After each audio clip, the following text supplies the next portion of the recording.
एक झुलाया सूत काटने के लिए रुई लेकर आ रहा था। वह नदी किनारे सुस्ताने के लिए बैठा ही था कि जोर से आंधी आई। आंधी में उसकी सारी रुई उड़ गई।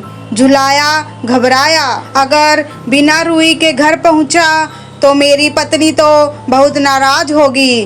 घबराहट में उसे कुछ न सूझा। उसने सोचा यही बोल दूंगा, फुर फुर, और वह फुर फुर बोलता जा रहा था। आगे एक चिड़ी मार पक्षी पकड़ रहा था। झुलाए की फुर फुर सुनकर सारे पक्षी उड़ गए। चिड़ी मार को बहुत गुस्सा आया। वह झुलाए पर बहुत चिल्लाया, तुमने मुझे बर्बाद कर दिया। आगे से तुम ऐसा कहना, पकड़ो पकड़ो। झुलाया जोर जोर से पकड़ो पकड़ो रटता गया। रास्ते में कुछ चोर रुपए गिन रहे थे। झुलाए की पकड़ो पकड़ो सुनकर वे घबरा गए।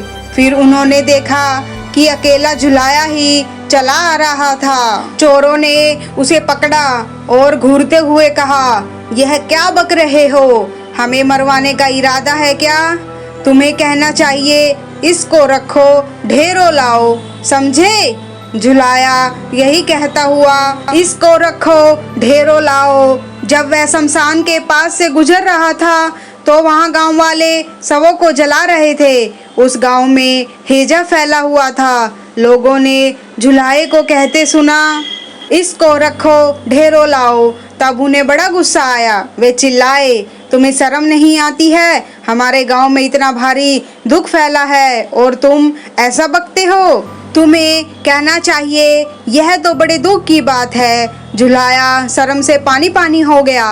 वह यही रटता हुआ आगे बढ़ने लगा, यह तो बड़े दुख की बात है। कुछ देर बाद वह एक बारात के पास से गुजरा।